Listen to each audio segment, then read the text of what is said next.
Hello, everybody. Greetings and welcome to a reading, fall reading, and we often, almost always, have had them in the fall, of the Squirrel Hill Poetry Workshop at C.C. Mellor, a long title, and we give credit to our present library, and which we hope to see soon.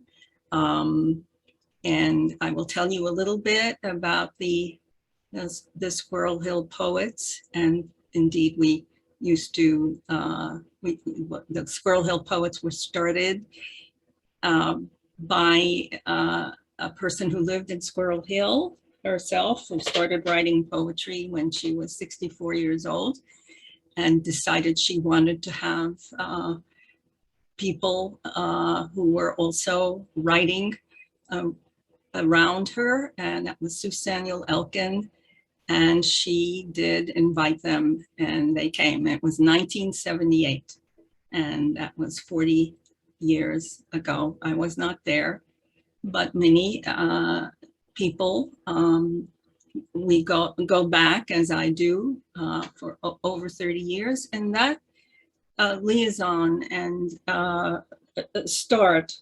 the way we began, was celebrated just recently. I call it recently because we skipped 2 years here almost, and it's kind of hard to believe. But in 2018, the Heinz History Center and Museum and Archives asked us if we would like to have a reading, and encouraged us to do that, and we did, and it was quite an event, and celebrated poetry, and a lot of poets who are in the group have been in the group, and poets from the area and elsewhere. It was a wonderful and special event, and the reason they wanted to do it, I'm just going to mention at least that much, was they wanted to start, and they have a collection of or information in the archive on poetry and community. And I thought it was wonderful that that came from that particular place, and is not just done at universities. It just made it even more special. So in that archive, we don't have regular kinds of notes, and the records are there. Everything that was in my possession went into that archive, and notes about the beginning and the person who started it and the members. And you can see us on a website if you choose to do that. And I thank members of the workshop who have been very helpful in this case. Presently, that's Arlene Weiner. And I thank right away, in addition, Joan, who has done a lot just to help us get onto Zoom and make this program. So I don't want to take too much time, but the history is interesting, and you can go there if you ever want to do that. And you can look at and see that what we have in there on the books of the present day members, as well as the 2 anthologies that were produced by the Squirrel Hill Poetry Workshops over the years, are also there, and for your not taking out of the library, but seeing, and many, many photographs from readings and members who have done a lot of work, and we celebrate poetry in their name. So today, I just want to mention that the second person, longtime member, assumed a directorship for 10 years, and his name was Kermit Jackson, and he was also very celebrated until his death in 2000. And since then, I am a professor emerita from Indiana University of Pennsylvania, coordinate or facilitate this workshop with assistance from a number of people, including the ones I mentioned, and a steering committee. So I think because I really want the poets to, okay, so I still facilitate this workshop. The way it works, the way it happens is that when we met or meet presently, which is on Zoom, it's a different way of presenting, but it's been very special. The workshop, to the workshop, we each bring a poem, and it is scrolled at present day by, again, someone who is very helpful to us with, again, sometimes an assistant. And we read it online or in the scroll, and we comment. But in the library setting, what would happen is we each had a copy of people's poems and would respond. In the early days, people took those poems home and came back the following week with their comments written on the poems. All of it works or worked. And I want to say that the most exhilarating thing to me is how inspiring the poets are to each other. And I think we're very grateful, and we've only met in libraries, and we celebrate that today as well. So I think that people will introduce each other and will perhaps say something about their own work. Almost everybody, I believe everybody has a book, sometimes 2 or 3 of them, and they are there or will be there again in that Heinz setting. So welcome everybody, and we will get started right now, I think. And if anybody wants to add something to these comments, of course you are welcome to do so. We have had at least 1 reading and more during the years that we have been in session.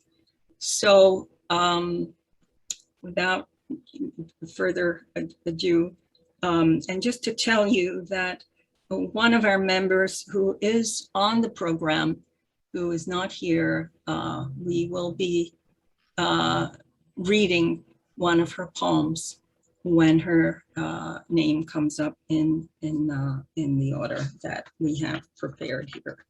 So the order of poets is, as you probably have seen, the first person is Joan Bauer, and then it's Nancy, James, Dawn, Krieger, Christine, Michaels, Randy Minnich, Pam O'Brien joins us from Florida. That's one of the wonderful things that can happen with Zoom.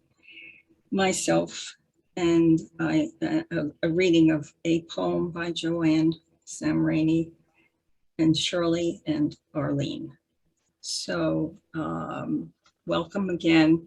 It's nice to see some of you. I can't see all of you. And we will start reading Joan. So let me say just a few words about Joan, who has written and published at least 2 collections and is working on a new full-length manuscript right now. But her recent book is The Camera Artist, which I don't know if the others are in print, but we congratulate her for that work, and we have been hearing it and appreciating it. And Joan is also our poetry herald. Without her, I don't know what we would do. And she is the co-director of the wonderful Hemingway series that would take place until very recently. So she does that series with Christopher Collins, who you a lot of you know as well. And she's working on a new full-length poetry manuscript. So let's just start our reading. And Joan. Thanks, Rosalie. Thank you, Rosalie. And I wanted to thank Cameron and the CC Mellor Library and all of the Squirrel Hill Workshop members. I've been a member of this workshop for 20 years, and it is a joy to be in this company. And I'm going to read 3 poems, and a big shout out actually to my sister who is on the Zoom today, and she is featured in the first poem. We grew up in LA, and we have an odd family connection. We were almost related by blood to the Capra family. And so in this new collection I'm working on, it's called In Fair Verona, there are a lot of Italians. But I will just mention that the book that was referenced is The Camera Artist, which is about photography, and I encourage you to take a look at it. I think you'd enjoy it. A lot of the poems are already online. If you look up my name, you'll find them. So,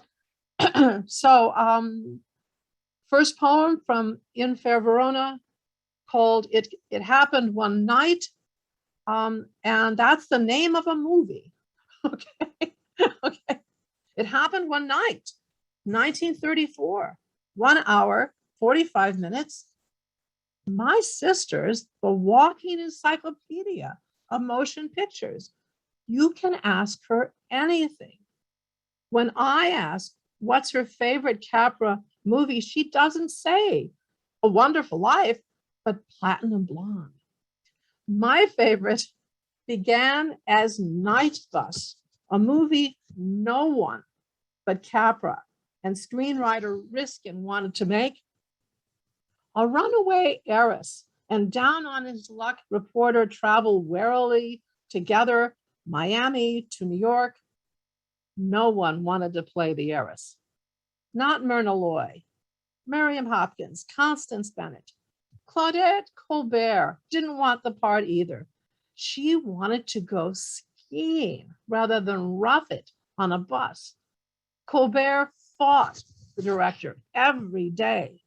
In the classic Capra bus scene, the writers sing The Man on the Flying Trapeze. Colbert didn't think that scene worked at all. In the timeless Walls of Jericho, a blanket on a wire separates 2 beds. Will the reporter prove to be a swine? Will the heiress wise up and follow her heart? After some screwball turns, a trumpet sounds, the blanket falls, the lights go out. When filming ended, Colbert called this mother of all romantic comedies the worst picture I ever made. Now, for some years I taught for 17 years, then I was a counselor in and out of public schools and then independently for about 25 years. But one of the schools I taught in was the Oakwood School in North Hollywood, which was a great school. It was really an honor to have a chance to be there and work with some pretty interesting kids who were on scholarship, and then a bunch of celebrity children, to be honest. So this poem comes out of that experience. And again, another Italian. Remembering Zappa. Be regular and ordered in your life so that you may be violent and original in your work. Frank Zappa, quoting Gustave Flaubert. So many myths. No, Zappa's scientist dad didn't invent mustard gas, but he did work in an arsenal in Maryland where it was stored. True. His mother poured olive oil down his ear and a doctor pushed radium up his nose. I endured some quack asthma cures too. Zappa played guitar and drums, then inspired by Edgar Varese, composed experimental music for his high school orchestra. Only a semester of college. Later, wouldn't pay for his kids to go. In '81, I taught his daughter Moon, the brightest 8th grader I ever knew. And I felt a kinship, though I wasn't a devotee of the quirky, satiric songs that underwrote her dad's brilliant genre-bending orchestrals. Military industrial brat, virtuoso guitarist, obsessive composer, free speech absolutist, patriarchal family man. In June '91 in Prague, Zappa appeared in an oversized white sweatshirt, dark jeans, his mustache and sideburns a bristly frost. He'd declined treatment for late-stage cancer to perform as long as he could around the world. That night, reggae improvisation in the key of A, Zappa told his ebullient fans jamming the stadium, just the beginning of your new future. Then invited any Soviet troops, dance to this. So I'm closing. My third poem is a poem about gratitude.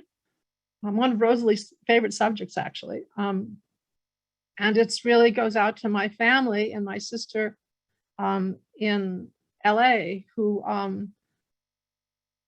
took amazing and tender, great care of our mother in her last years. And I cannot say enough about the care that my family provided for my mother, for our mother.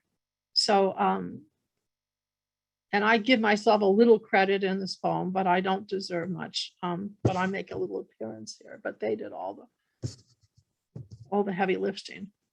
And great, I'm so lucky to have such a great family.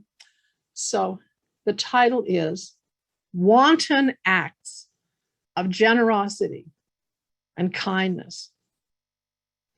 My Sicilian mother was still shrewd at 94, but then her heart began to fail. She'd grown up 5 foot between husky 6-foot brothers, learned to be quietly stalwart. I watched her negotiate with Southern Pacific Railroad for top dollar on her family's East LA land. I watched her wrangle and stall a drawn-out divorce from my father with a memorable mix of stubbornness and guile. I watched her plan escape from boisterous Christmas parties hosted by my sister's pious in-laws.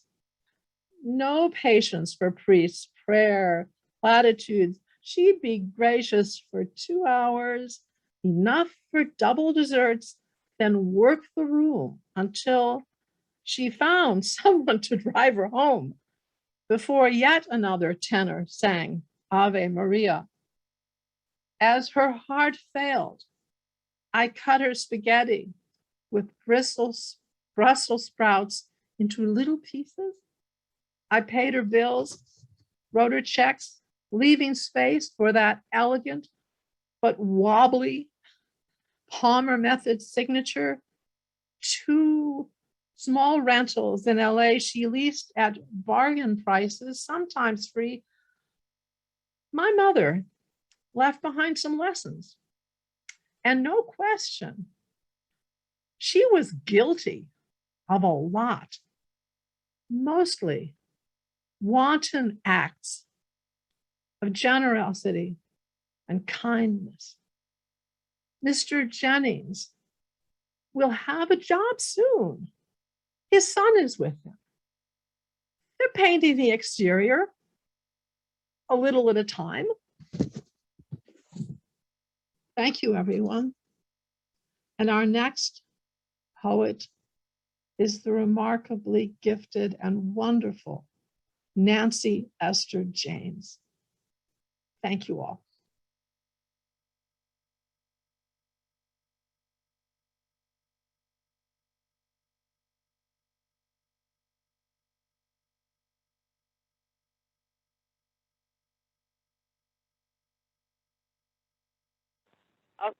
Okay, now you can hear me, right? Can you hear me? Yes. You're good, Nancy. You're good. Okay, thank you. I'm never sure about this technology. Thank you for that lovely introduction, Joan. I'm going to read 4 poems from a group of poems in progress, collectively titled 6 Generations in Pictures. These are family photos, they're all together on the top of a cabinet in my living room, and I can see them from where I'm sitting now. First generation, Ernest and Margaret. Photo in small, ornate metal frame, the young couple dressed in 1890s Sunday best. Ernest, seated, holds their first child. The occasion, the baby's christening.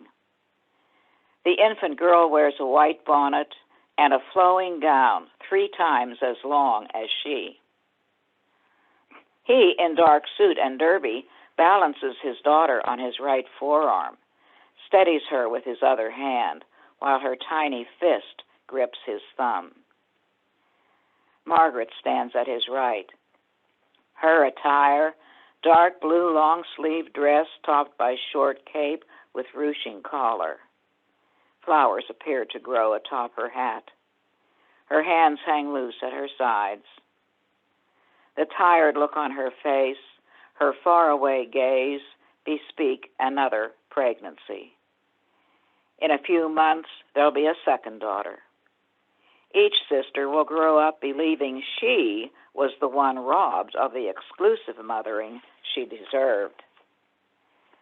The glass that protects this ancient photo is marred by a crack that slants downward from an upper corner of the frame, then crosses the cape covering Margaret's breast. And I have a little footnote to that poem. The baby in the picture is my mother. Okay, is everybody hearing me okay? Hello? You're good. You're good. Okay. I keep checking because, yes, okay. So, fast forward a few generations and several decades. The next poem is Family Portrait on the Chancel Steps.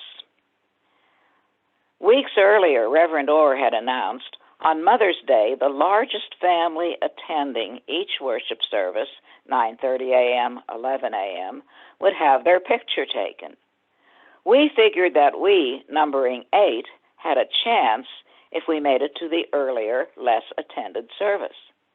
And so we did, and afterward posed in the sanctuary for a black and white photo, 3 rows of us. In the back row, on the highest step, left to right, Wallace, my brother, Jim, our father, and Wallace's first son, Howard, age 12. All 3 wear suits, ties, Howard's a bow tie, and glasses. One step down, as the middle row, the women all wearing hats and gloves. In front of Wallace, his wife, Lorraine, her early graying hair attractively styled. Next, Esther, our mother, and shoulder to shoulder with her, I, bleary-eyed at such an early hour. On the lowest level, standing on the floor, Wallace's and Lorraine's other 2 children. Beverly, 8 years old, appears as sleepy as I do. 4-year-old brother David, in dark, short pants, stares not at the camera, but off to his left. The rest of us look dutifully toward the photographer, except for Esther. The central figure, she stands with head slightly turned, seemingly gazing toward some off-camera corner as though to show her good side, just as she would if being photographed to publicize a program in which she would perform dramatic monologues. Here she plays 4 roles: wife, mother, mother-in-law, and grandmother to the newest, youngest 3.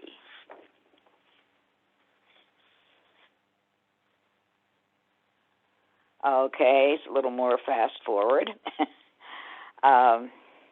Next poem, 5th and 6th generations, Courtney and Henry. Not a framed photograph, a Merry Christmas postcard propped against the lamp in the center of my top-of-the-cabinet family pictures display. Courtney, my nephew Howard's daughter, poses in softly fitting maroon dress, her left arm invisible behind husband Michael.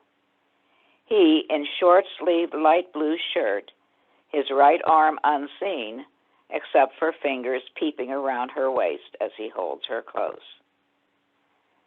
Mike's left hand, gold wedding band shining, rests on the shoulder of their 5-year-old son. Henry stands between his parents, his arms wrapped around his mother's hips. The backdrop, a woodsy setting, leaves in hues of gold and green on trees and ground.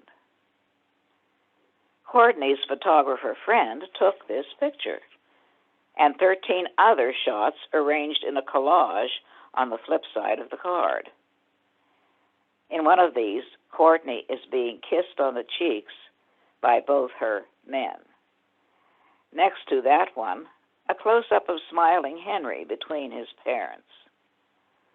Among those threesome scenes, a few of the little boy alone, and one portrait of just the couple, each with one arm around the other's shoulders, their free hands clasped in front.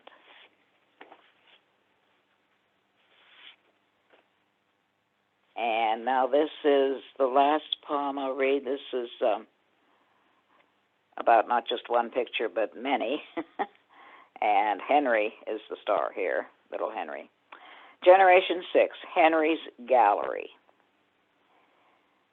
At the other end of the living room, Henry's preschool face shines in pictures randomly placed atop a maple wood sideboard.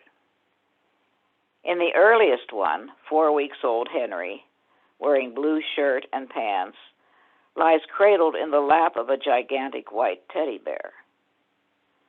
Next, a plump 1-year-old, he sits on a beach, blue waves foaming in the background. Some photos were mailed with holiday greetings. Valentine's Day, toddler Henry in red bow tie and suspenders over white shirt holds red carnation bouquet and cardboard heart. Easter 2019, he's sitting on the lap of a costumed Easter bunny, available like live Santas in December to pose with kids. 2020, Henry himself wears big blue bunny ears and holds a toy rabbit. From Christmas that same year, a small square photo in red and white frame turns Henry's own face into an ornament. Most recent, on the windowsill, in the navy blue shirt of his preschool, Columbus Academy. Beside this framed picture, I've placed a Christmas travel mug his mom once sent to me. The words on it could be a caption for Henry himself, merry and bright.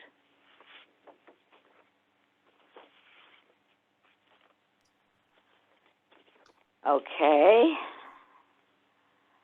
The next reader is Dawn Krieger. Thanks, Nancy. And thank you everyone for coming. I just want to give a quick shout out to Elena, Emily, and Shaheen.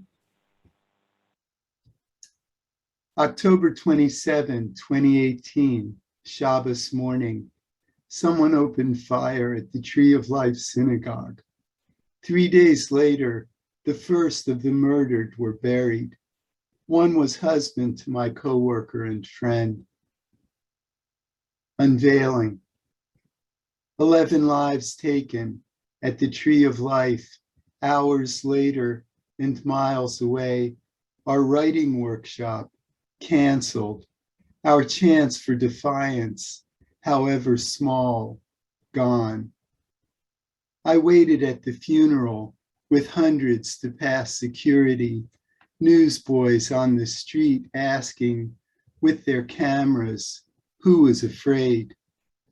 I watched her halting walk to his grave, reluctant like a child.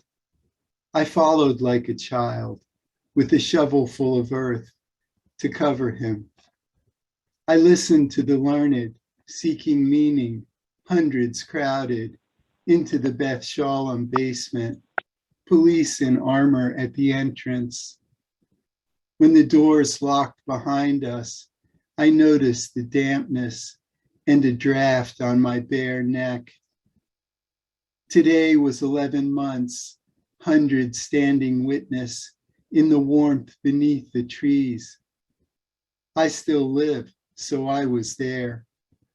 I wonder though, would we have canceled our workshop for a drive-by at a playground? Unveiling appeared in the Pittsburgh Post-Gazette and is up on Vox Populi. The Big Lie is a folio of 4 standalone but linked pieces. It's appeared in Verse Virtual magazine, and it's also in the Fixed and Free anthology published in 2021. There are no slaves. Anyone that sets foot here becomes free. Men and women are equal before the law. Article 19, Pinochet's Constitution.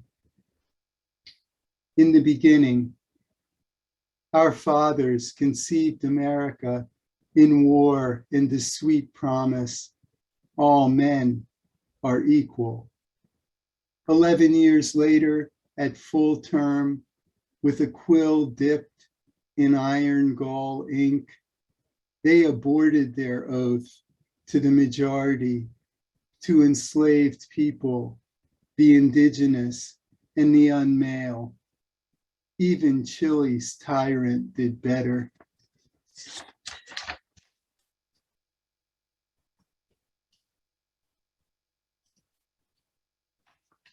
Martha's dowry and George's will.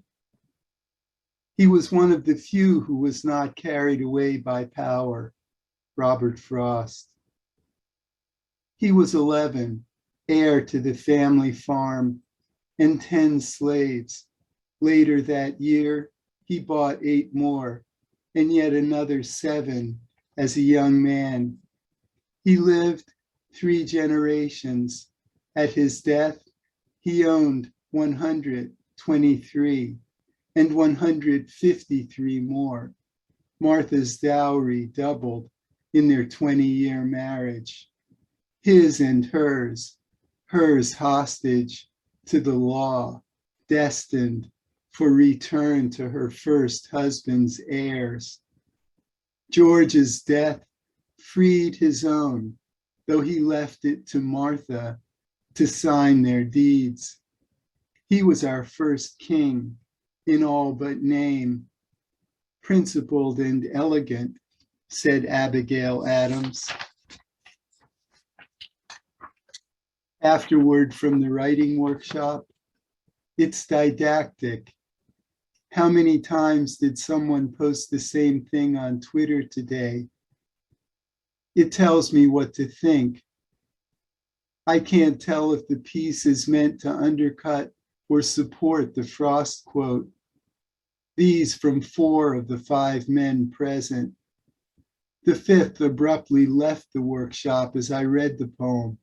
When he called me the next day, it's not poetry. You disrespect the father of our country. Most people own slaves and you would have too. It's hate speech. I urged him, you really should read White Fragility. I had given him a copy last year. He responded, I couldn't understand it. Anyway, my girlfriend is African American.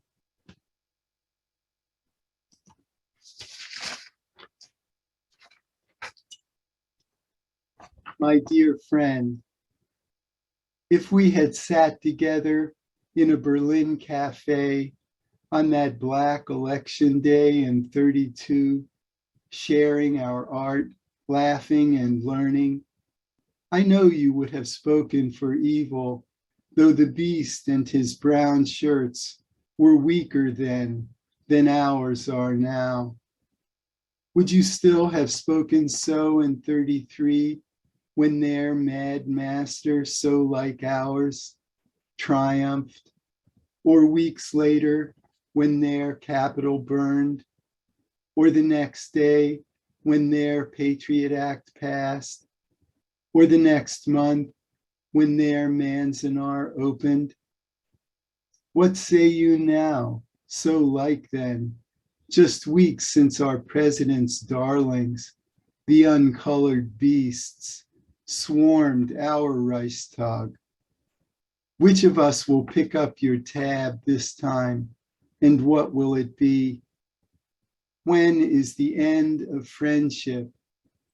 Will you speak for the monsters still, tender yet again, your gaslighting caress to all of us who love you? My dear friend has been translated into German. Shameless. Pol Pot, Cambodia. Idi Amin, Uganda. Augusto Pinochet, Chile. 15 US presidents, our founders, each guilty, crimes against humanity. How many capitals bear their names? Jefferson, Missouri, Madison, Wisconsin, Jackson, Mississippi, Washington, D.C. That's the big lie. No greater danger, no greater betrayal.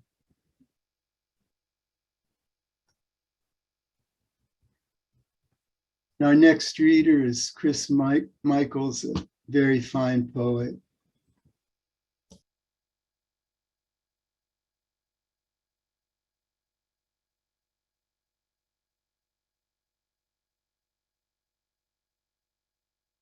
That didn't work. Thank you, Don. I'm so glad you read that poem about the tree of life slayings. It's been on my mind all week too. I'm going to start like Joan and Nancy did with a poem that includes family. This was one of my earliest poems about an even earlier time in my life. Saturday matinee, 1952. In line with Liz outside the 5-lane ends Regal, stamping my feet against the damp cold, nearly 10, responsible, unlike my sister Liz, giddy at 8. If I don't watch her, she'll spend her shilling on sweets. We can't sit in the front sixpennies, jostled by rough boys from the housing estates. Courting couples pay a shilling for the back row. We need the 9pennies, 3pence left for sherbet lemons. I finger the sugar ration coupons in my pocket. Grab Liz's hand. She's going to show off. No, she's pretty. Those boys will stare or jeer. She might start dancing. At last, the line's moving. I expect Flash Gordon will escape that small room filling with water, but he'll be up to his neck again this week, just like Liz. Well, I like the challenge of making poetry using forms, and here are some cinquains, which are 5-line poems with 2 syllables, 4 syllables, 6 syllables, 8 syllables, back to 2 again. And I use them here. I find the briefness encouraged me to write descriptions of the end of marriage and some of the relationships which followed. Alone in bed with you, untouched, is more lonely than sleeping in a double bed alone. Perfect. You critique my life, buy me smarter clothes, plan to send my son away to school. Oh no. Wanderlust connects us. I like trips, but travel's your livelihood. You won't ever stay home. Your yarns weave charms in peach, fuchsia, olive, and blue until they tangle hopelessly, just yarns. I patch our quilt with love's colors, textures, add down for warmth. When I shiver awake, you're gone. And finally, this one, I'm the bad guy. Your eyes blazed blue, sent me easy lobs, slow serves. You taught me well to play well. I left love game. So thankfully, I finally met my second husband and love life changed. This is the first poem I wrote for him. Smooth Sailing, and this was published in a little journal that we had in Pittsburgh at the time, Borders. Smooth Sailing. You're the centerboard, pinning the broad hull in waters, riffle with waves. You know there's safety in lying low, content to dream in indigo light. I long to run up the mast, bare skin to sun and breeze, fill with a full wind. When it drops, I lie listless. We circle to find the right tack, hands meet on the tiller. And Dick introduced me to the Outer Banks, which are still a love. Number 1, ferry to Ocracoke, crosses sun-glinting sound past Hatteras Point, beaches smooth as streaky bacon, fishermen like flies with matchbox trucks, Atlantic breakers, brood of poodle poppies, curls racing to shore. 2, sanderlings on fast-flying feet follow the ebb, find food in the jaws of a mouth-foaming, storm-maddened sea. Too often, the aging process leads to surgeries. London Bridge is falling down. Gravity is getting to me. Glad to say my breasts still defy it, a bra merely window dressing. But lower female organs and adjoining territories have moved southwards, threatened to secede. A fairy godmother, head of pelvic floor surgery, waves her laparoscopic wand. She rebuilds infrastructure, grafts checkered blue and white webbing, rather like our lawn chairs. Suspends my organs. When gravity presses down, they bounce back on their inner trampoline. Outside in. What I took to be pots of red geraniums nestled round a fountain turned out to be girls in green skirts, scarlet sweaters, bending over an old woman crying.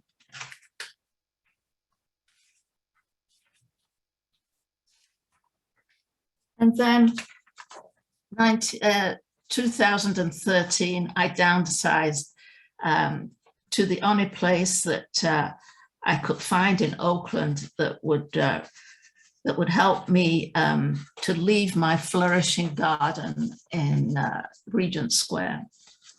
Urban balcony. Lights change with their own rhythm. Green to amber, amber to red, gray, white, and black cars, quick step, tango, hopefully no salsa, as they move fitfully through the crossing. School bus downshifts round the corner, tumbles out boys at Central Catholic. They josh and jostle each other to the gates. Sleek-haired students text at the lights, take the shortcut to Carnegie Mellon. It squats above Forbes, spawning new buildings. They creep through the hollow, almost to my front door. Service bus screeches to a halt, doors open. Stop requested, Fifth and Neville, grates the mechanical voice.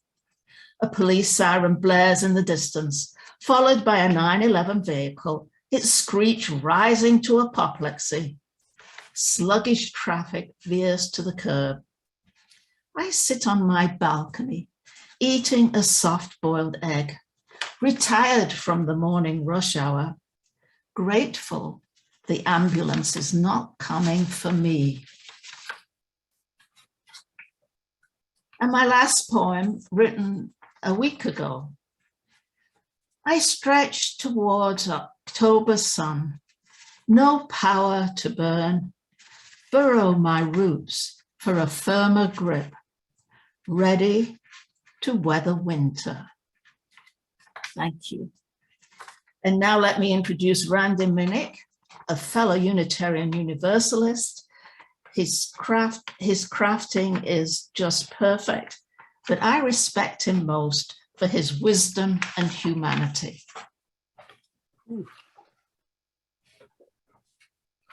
Thanks, Chris. I think that most of us, many of us at least, have been thinking and writing about the pandemic lately. I have too. This poem was supposed to be about another epidemic in my past, for perspective, you know. But the poem became a reminder of the little things that people say and do that ring down through our lives. AIDS, 1981. It's lurking in the produce aisle for all we know, or sitting silent in the pew behind, this invisible scourge that hollows out, then kills. Mostly gay men, sure, so far. But how do you catch it? Sex probably, but how about sneezes, or touch, or tears, or standing too close? And Cousin Bruce has it. One last time to be with him, he stands gaunt, blind, and beloved. Family in rows of folding chairs, as if it's a viewing, except the deceased is only nearly. He stands among us still, radiating the warmth that is Bruce. From a row way in the back, two gray-haired octogenarians, great aunts on his mother's side, walk up the aisle in whispered fury. I don't give a damn, I'm kissing him.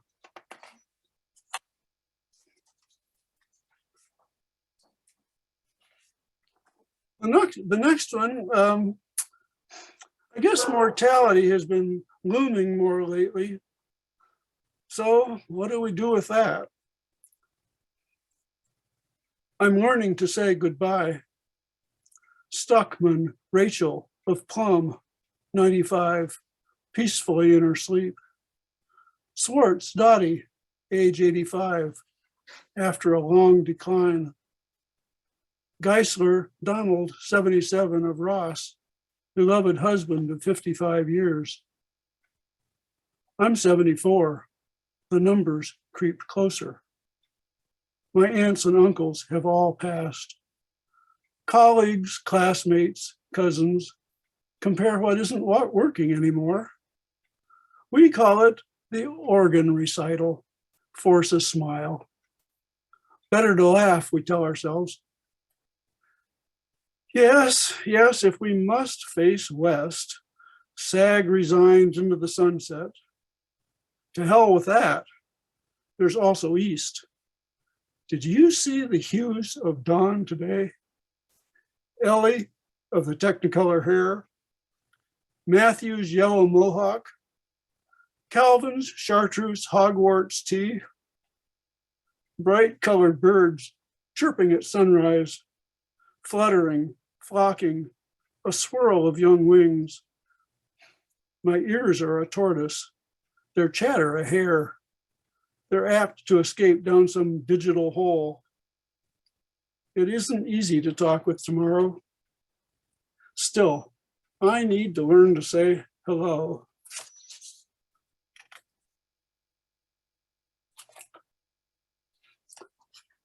As I was digging into my genealogy, I was startled by a discovery. The trait I found isn't unique. A million or so of us share it. But as I thought about it, and about the chaos and savagery of history, I was struck by the utter improbability that the web of ancestry and circumstance would lead to any of the 8 billion of us on this earth. We're here, we're alive, and we didn't earn a thread of it. The poem that came from this is family history. I imagine Grandma near Finland in 1279. She pulls her skirts from over her head, scrambles to her feet, and runs. The young man leaps back to his horse. Ay! He mimics a beaten dog, laughs the hormone-drenched exultation of conquest. A jab of spurs, and he gallops off through the swirling smoke, the flickering embers of her village, past the hacked pieces of her father, her husband with an arrow in his chest, her cousin's head. She reaches the forest, panting, reeking of sweat and soot and blood, pregnant. A horrible fantasy? Maybe. Probably not. You see, though I seem quite Caucasian, blue eyes, fair skin, Germanic DNA, my Y chromosome is Mongolian. Not that I yearn for horses and yurts. I'm just one of the multitude whose lives are gifts from grandmas who were raped, then rebuilt their world in a wilderness.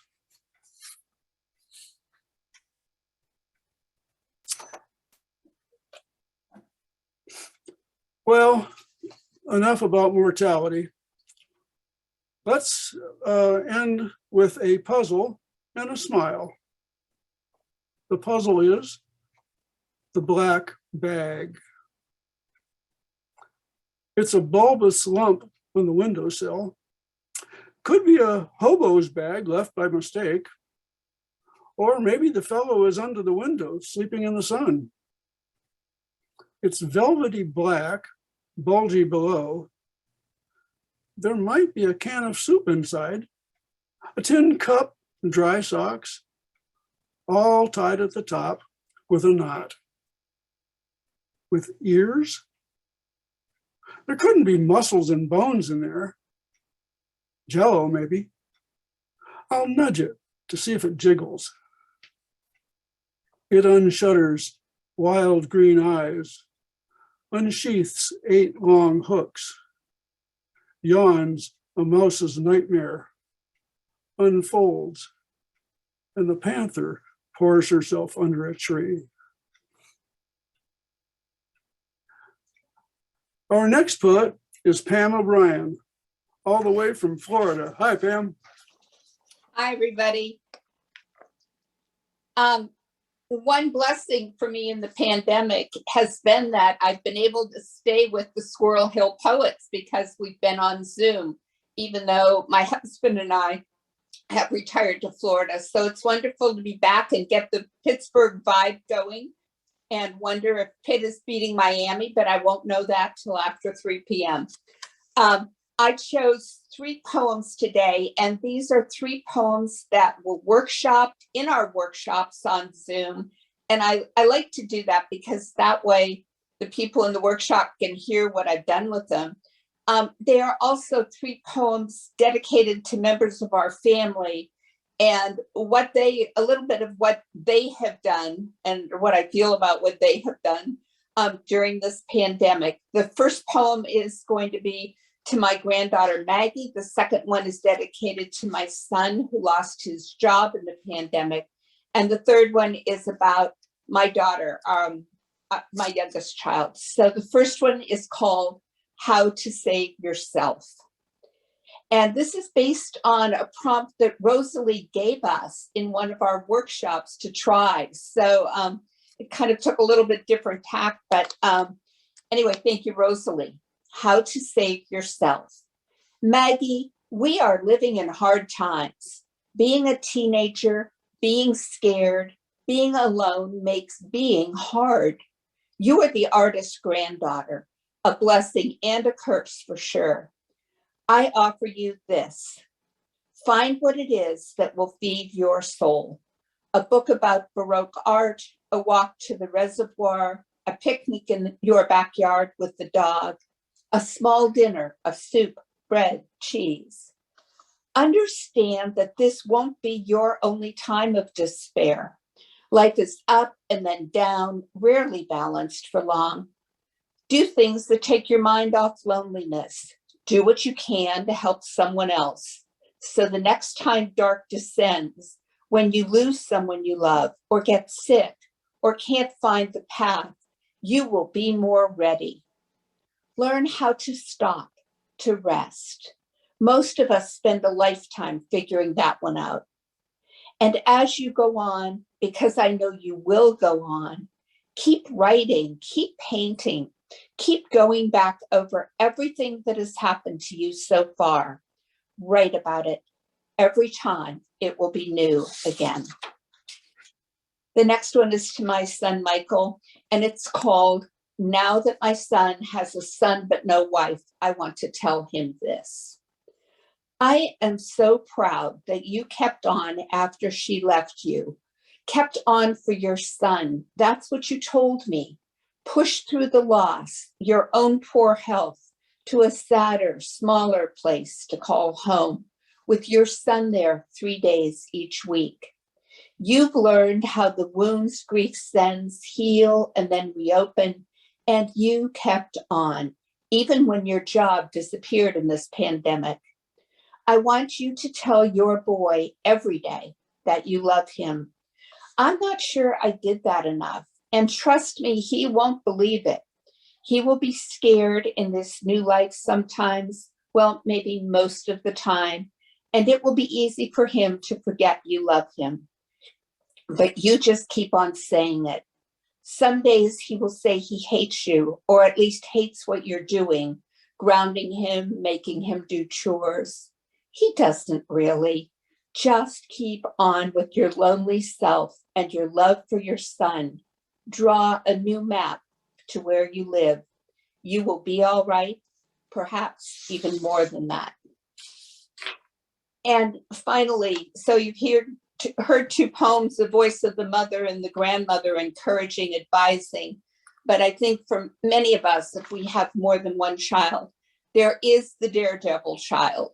And if you had that child, you're going to understand this poem, my final poem, which is called Mothering. Mothering, she was my dangerous child, the one who wandered away at amusement parks, took up risky competitions like high diving, and now the single-handed Transpac sailing race. I imagined I wore my mother costume well with her, in spite of how it changed my college girl body, those leaking breasts, those puffy thighs, that hip that never worked well again, after she bounced on it for 2 years, and all that blood that came slipping into the world she slid into. Perhaps I never quite grasped losing the woman I thought I would be in exchange for being her mom. Yet when she calls, I still go running on these tottering old limbs, asking in a faltering voice, what can I do? What do you need? Hoping that what she still needs is me, in spite of all I did to set her free. Did my mother feel this same way and I just didn't see it? Did she understand that along with the children comes the sure knowledge that we secretly plan to keep them, grip them, consume them, that no matter who they are, like wolves, we will raise them as our own? So thank you all for being here this afternoon. And I get the distinct pleasure of introducing the facilitator for our group, and a woman who, in addition to being a fine poet and a very well-known educator and writer in this community, is the woman who in our group takes care of our group. The way she cares for us with cards and emails and all that she does is just astounding.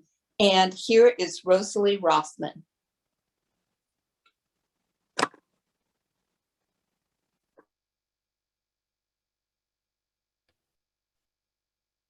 Thank you, Pam, for that great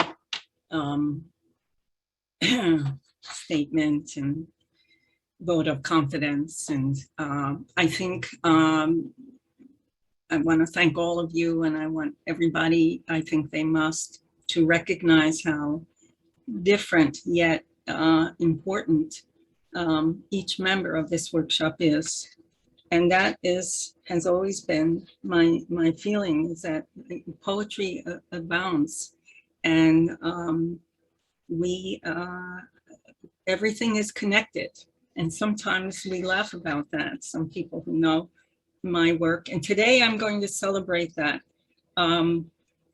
I send sometimes pieces of a Zen calendar, not because I'm Buddhist, I'm not Buddhist, but I think the words drawn even from Jack Kerouac, as well as Basho and others, are poems, and they just abound. So I'm going to just start with one for the 30th, which is to me amazing. It is not me, it's from my Zen calendar, and I'm grateful to have such a thing. Enlightenment for a wave is the moment the wave realizes that it's water.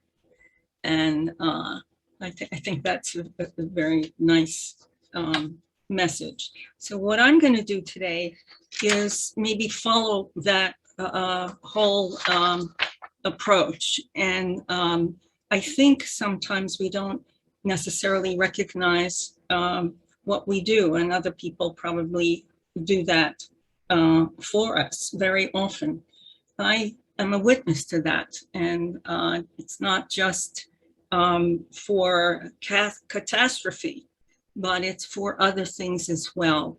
And this pandemic, if anything, has made me appreciate some very small and ordinary things, because nothing really is.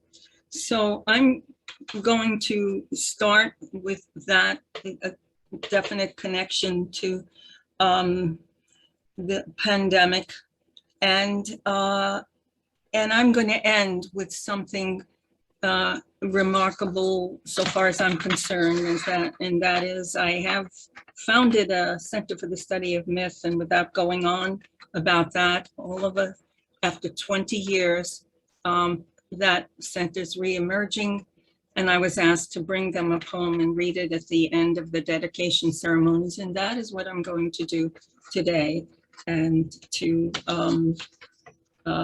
dedicate it to my workshop. So, but this first poem is called My Barely a Poem, and the rest that you are going to hear grows out of exercises and prompts, whatever people want to call them, labels that I used to give my students, and they included commentary as well. And without going further with that, I was inspired by one person in the workshop who gives us footnotes sometimes, and they themselves are like mini poems occasionally. And I realized that nothing is to be taken for granted. Well, barely a poem. Outside our windows, the world looks like yesterday, you know, but it's not. Hard to know how we miss the great unseen. Hard to know how we missed the great unseen, or if it came one night when we weren't looking, or if it's going to spare the unborn, this thin mask, all we have, separating it from us.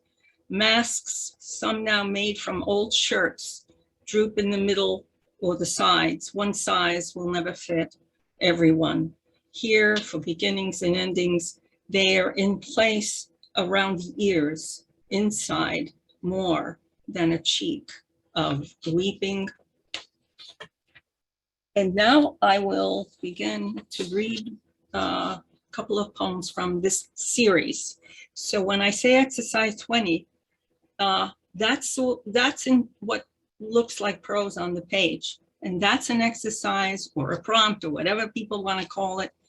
And you know, it's a poem as well, and the two belong together. So that's what I'm doing in this project. And I give it a number. Exercise 20, how to help an injured bird.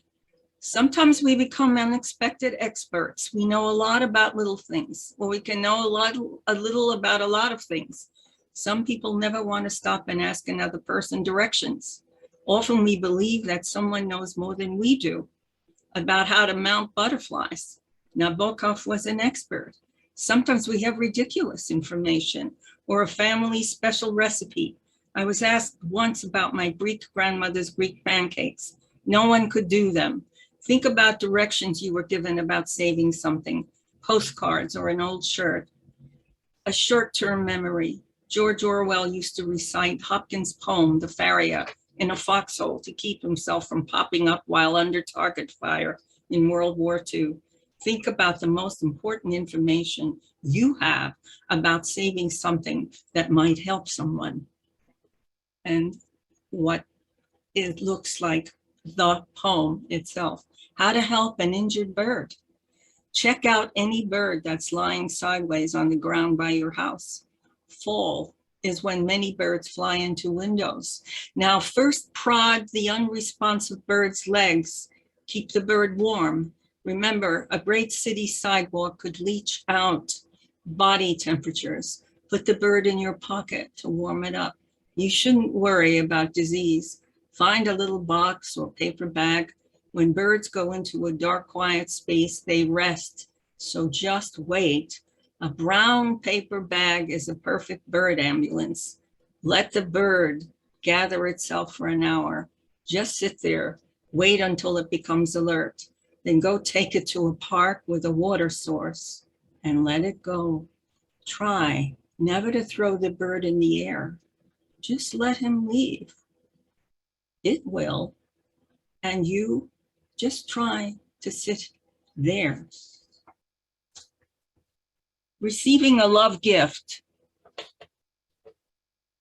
Exercise 50.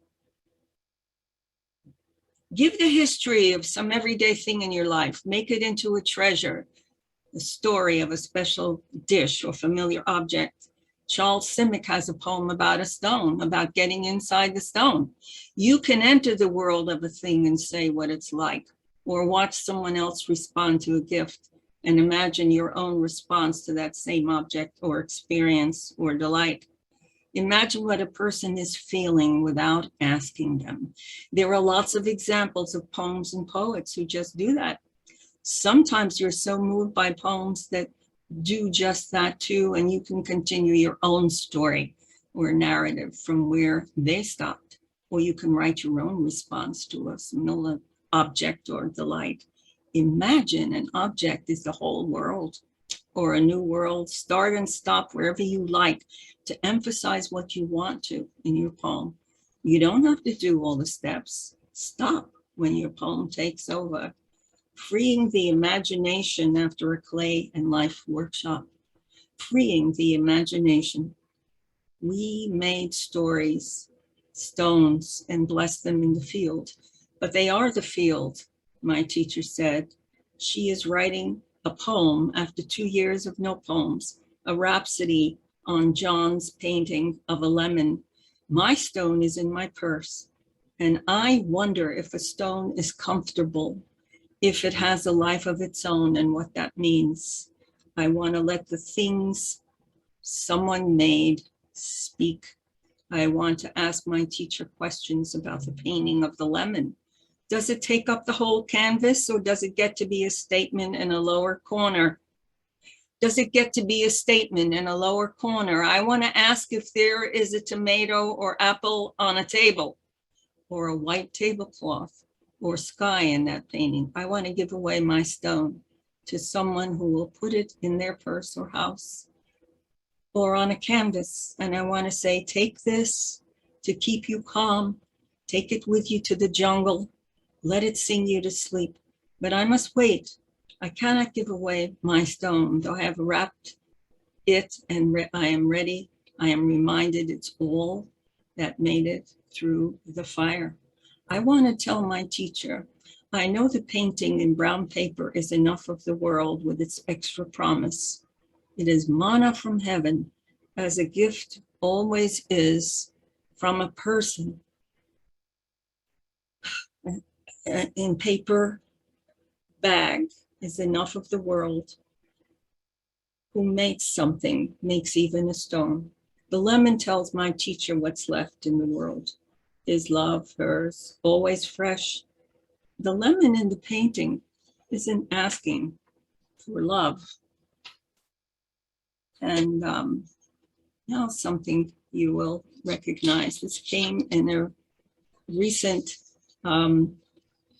bank statement. I don't know if anybody else has received this, I'll bet you have. And it's all by itself on the page is one sentence. This page is intentionally left blank. A writing teacher I know says, if you want to write, you have to be willing to be disturbed. Do not freeze your work. After you have finished a piece of your work, in a sense, the work is none of your business. Go on and do something else, but see what you can do with a pulse or feeling possessed. Let the territory enter you. Don't worry about non sequiturs. I like that. And you can consider either one of these. Write what disturbs you, what you fear, what you have not been able to write about. Go for 10 or 15 minutes. Now befriend that part of you that has been allowed out any way that you can, through writing, of course. And the poem from that piece, that direction. No one is talking. Exercise 13. I didn't know how they meant it when at the end of a document in the mail in small print, in many sections I read, this page is intentionally left blank. And it is, all by itself in boldface, 1/3 of the way down a whole sheet of paper. This page is intentionally left blank. 12-point in Roman and not all caps, and holding forth dramatically only once in the middle of one piece of paper at the end.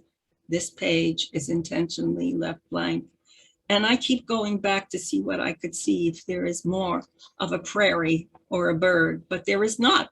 Then all of a sudden before my eyes, I conjure up a man in a chair and the big mittens of Bernie Sanders made from plastic bottles by a teacher, a photo that has gone viral all over the country.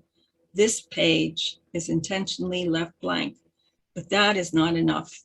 And I am looking at any whimsy on this day, coverings for anyone's big or little hands in the cold, so life can be less grim every waking hour. May we be counted as part of our ceremony and story, though this is not an easy ending, no matter how the moon still hovers this 1 week later. I am staring at the last page of my document and listening and hearing the old gods sing. This page is intentionally left blank. And finally, not a poem accompanied by the seeming direction. It is a poem that is a kind of prayer, which I think a lot of poetry is. When Maria called, here's what she said, your son's young babysitter. She said it in Praeotis, which he made up and spoke with her when she came over in her flannel shirts. She told him even then, it's not possible to sit in a corner of Rhode Island and have only walls to talk to. She said it would be thrilling and powerful to have a language that only of the two of you forever know.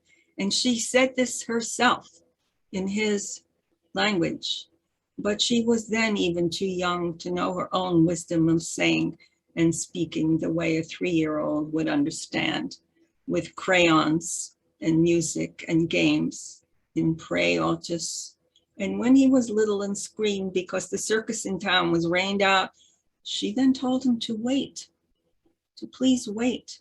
That old issue of trust in the steady gods, and trust when it's safe and you're in bed and you see your father downstairs sip tea from a glass like your grandfather did once.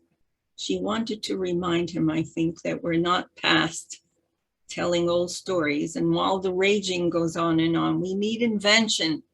We need invention, the history of the world, poor world, to start over again. 1, 2, 3. Just let the gods guarantee everyone a right to love in their own language.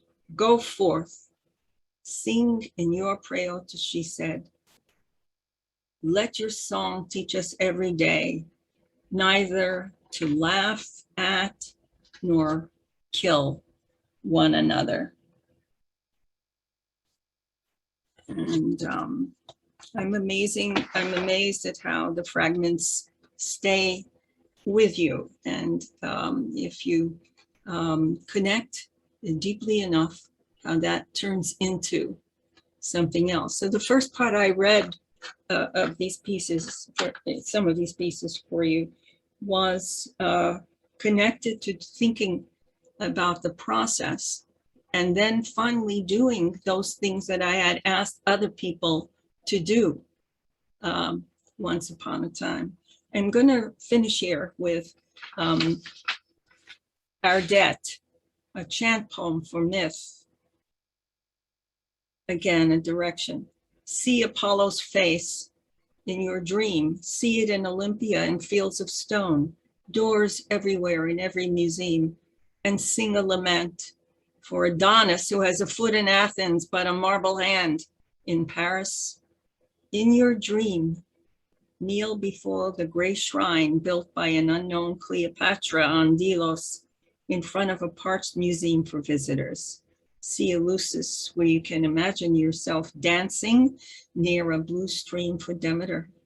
And in your dream, do not leave your bed for the small island Poseidon called Atlantis, but think about permission in your dream to be transformed into owl or kingfisher, quail or swallow, or some dubious hero standing for all of us in so many places where moon and person are always turning. Think about the mountains and wildflowers and celebrate what can heal and grow anywhere. Celebrate those living quietly in craggy places. Celebrate Orpheus, who tried to lead Eurydice past the shallow channels of the underworld, and in your dream, at last rescues her and us. Celebrate all names for planted or made things. Celebrate the listeners gathering wherever they are, who find themselves in the world's great stories and will in their dreams sing the truth of them over and over. So thank you for listening to those. Thank you for being here. And now is the moment when our member who is listed as one of the readers, but I will read her poem. I told her that I would do that. She is unable to be here today, and she has been stalwart in getting herself onto the machine and joining us. And she would be here if she could. The poem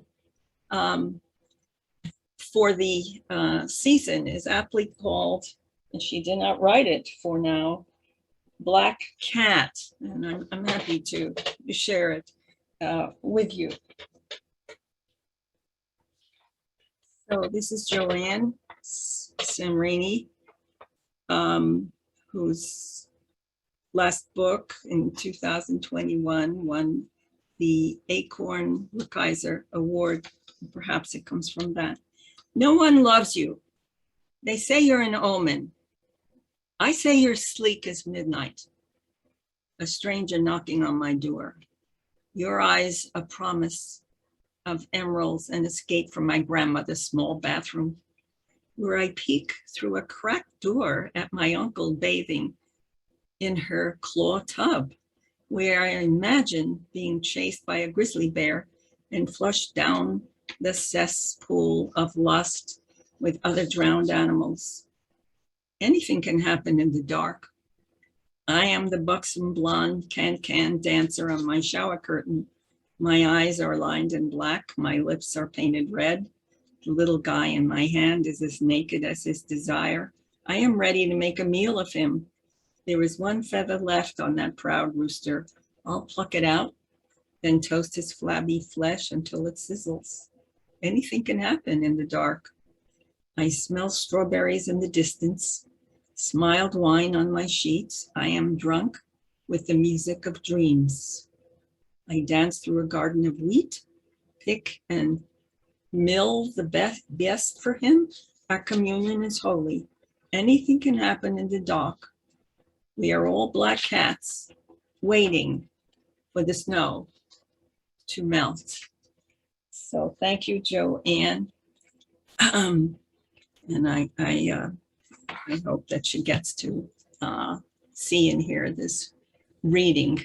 And she is one of the people who has been here, been a member for a long time. We've all seen each other through decades, or many of us have. And now it gives me great pleasure to introduce Shirley Stevens, a beloved and well-known poet, someone who's able to write a poem almost about anything and do it well. And we love her and feel blessed in this workshop to have her, as well as the rest of the people you have all heard today. So I just want to say, you just do it, Shirley. Thank you, Rosalie. I just want to say that we owe a great debt of thanks to Rosalie for her leadership. Someone once said, leading a group of poets is like herding cats, and it is. And we are just grateful for your graciousness and your leadership. And thank you to all the poets who preceded me. I've thoroughly enjoyed this reading. Each of you has offered so much. I would like to start with a very recent poem. Most often I write in free verse, but sometimes I take on the challenge of a sonnet or a ballad and the challenge of meter and rhyme. So I just wrote this ballad within the last few weeks. Many of you know Alice in Wonderland, and I went back and reviewed it in order to write this ballad. Go ask Alice. When Alice goes to Wonderland, she follows the white hare. She tumbles down a rabbit hole and finds a world down there. Lewis Carroll stacks the deck and shuffles motley crew, arranges casts of characters, that Alice soon will rue. The March hare offers Alice tea and then says, take some more. She says, but I've had nothing yet. He says, it's time to move next door. First Alice eats and then she drinks. She finds this world amusing. She shrinks and grows until she meets new creatures so confusing. When Alice asks the Cheshire Cat which way she ought to go, he says it doesn't matter, his grin all braggadocio. The Queen of Hearts turns crimson and yells, off with her head. Alice says that's nonsense and cuts the deck instead. A raven's like a writing desk. This riddle turns upon a quill. The answer must be penned, but ravens never will. Curiouser and curiouser, the seeds that Lewis Carroll's sown. Alice then awakens to find that she has grown. I was fortunate to go out to Seattle, Washington, and to visit Mount Rainier and climb on Mount Rainier. And since my last name is Stevens, I was interested in the fact that Hazard Stevens was a pioneering mountaineer out there. Here's my poem, Climbing Mount Rainier. We begin at Paradise, cross Edith Creek, walk the graveled path to Touche Range, a backdrop. We follow switchbacks, ease the grade. The glacial mountain hovers overhead, snowy path beneath our boots. A sign tells us Hazard Stevens camped here before ascending Rainier. We cross the ridge above cascading Stevens Creek. At trailside, Pika squeaks as he scavenges beneath plumed beargrass. We complain as we trudge the slushy trail, past hikers on the downward path who say, keep going, well worth it. Finally, we reach the ice blue cave, choose a boulder for lunch. We unpack PB and J sandwiches provided by John, our engineer, host, and guide from Boeing. He gives us each a pair of dry socks from his backpack. A marmot scampers by. Clark's J checks for breadcrumbs. After lunch, John invites us to venture off the trail. We spy a black-tailed deer grazing in a field of purple lupine. Magenta paintbrush, purple shooting stars, fireweed, cinquefoil, pearly everlasting. A living kaleidoscope lights the mountain meadow. We glory in golden glacial lilies, white avalanche. Carpets of wildflowers drape the ridge. John teaches us to glissade. We become human sleds sliding down a snowbank. That night at supper in Seattle, we agree we'd seen paradise that day.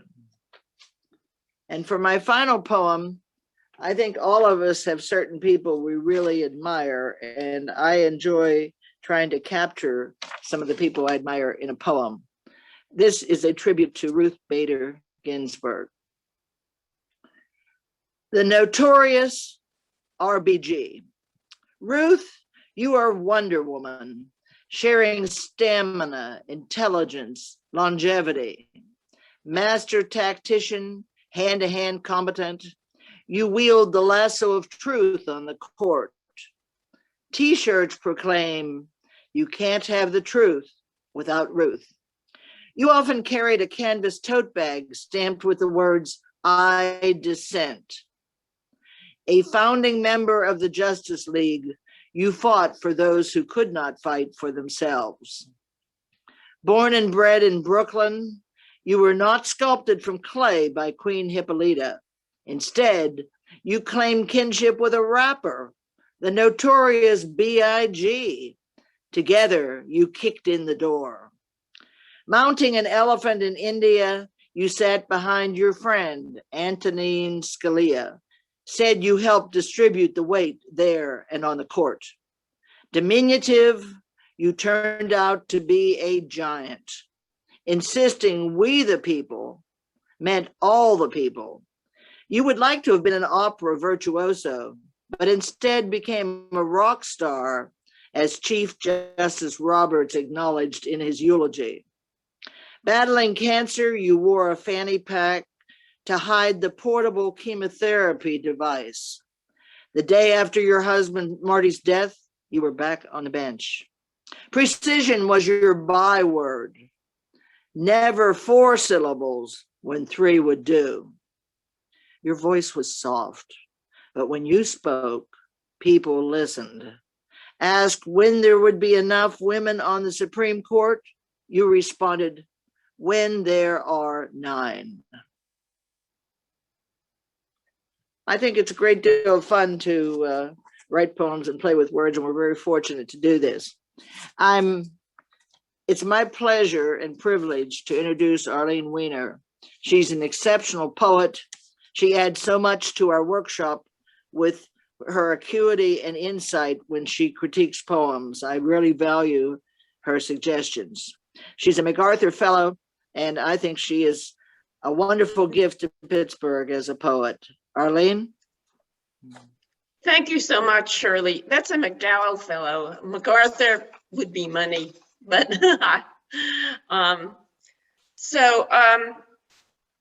here's a pandemic poem that I wrote, one of a journal of the plague year. I called the collection. This is a little bit exaggerated.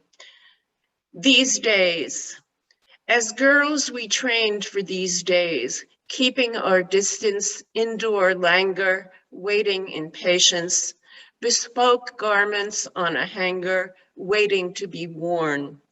Thorns vined around our cool limbs. Alone before bed, we brushed our hair 100 times.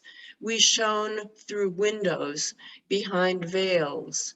Skirts trammeled us, corsets constrained our breath. The castle sleeps.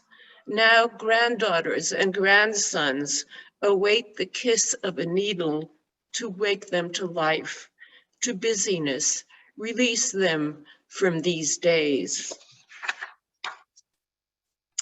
Joan mentioned gratitude, which is a very frequent theme of Rosalie's, and I'm afraid I don't write many grateful poems, but this poem is about gratitude.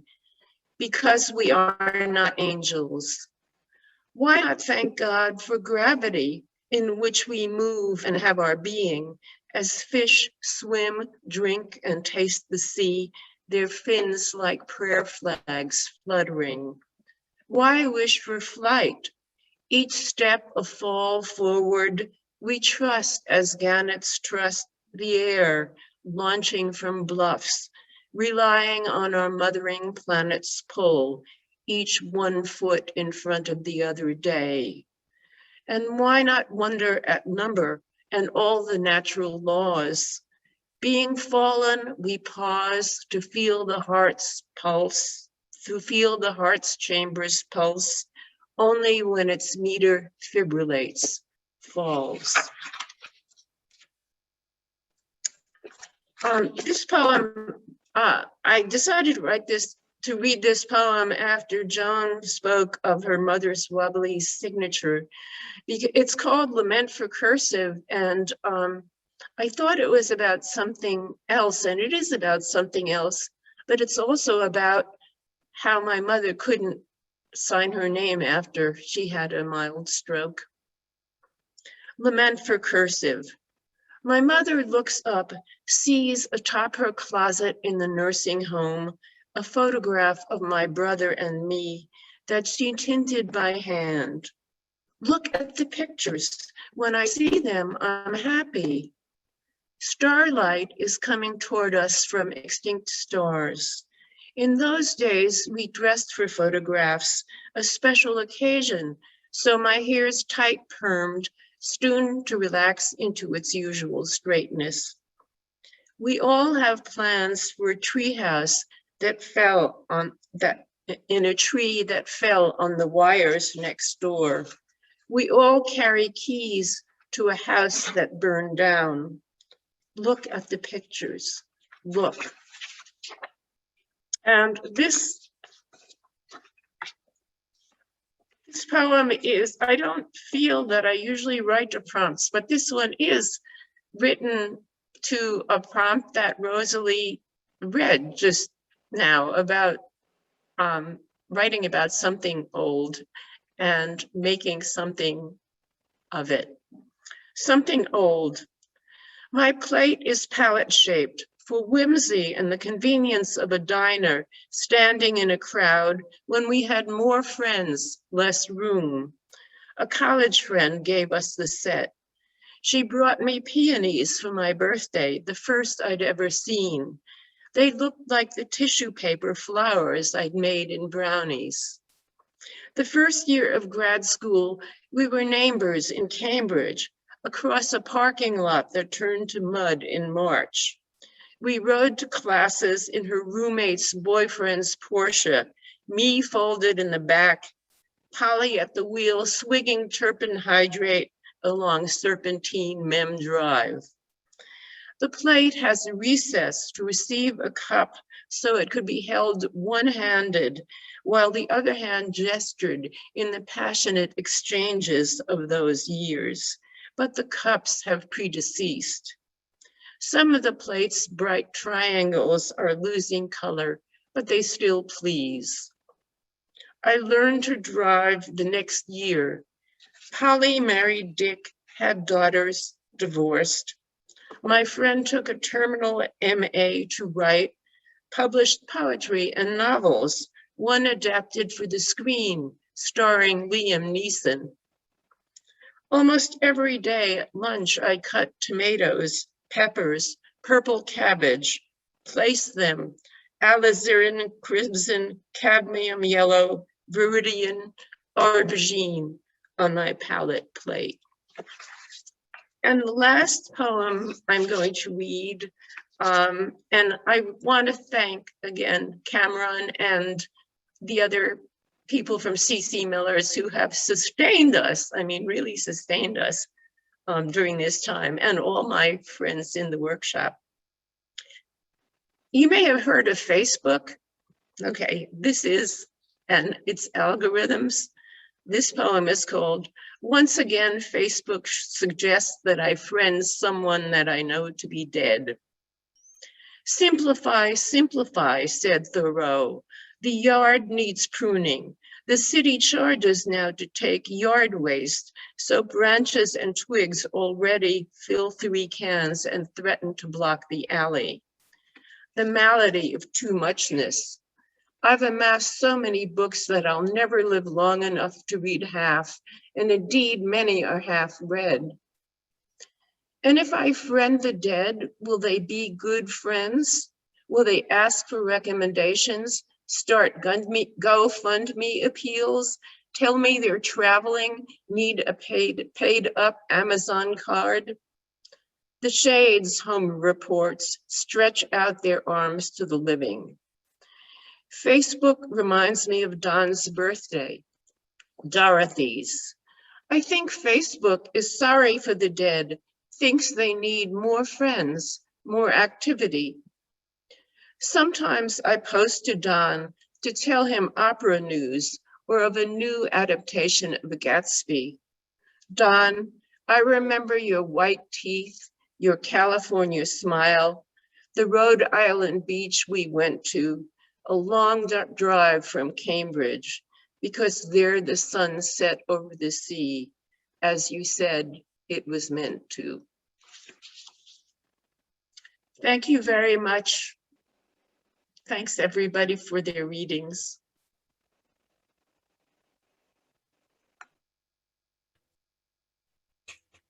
Yes, and it was wonderful reading all of you, and I want to again express my gratitude for the library, period, and especially C.C. Mellor, who has really seen us through the last months, the last year, or I don't know what else we might have done. So it's quite an incredible world. And thank you, Cameron, for knowing what to do and for being there for us and all of the poets.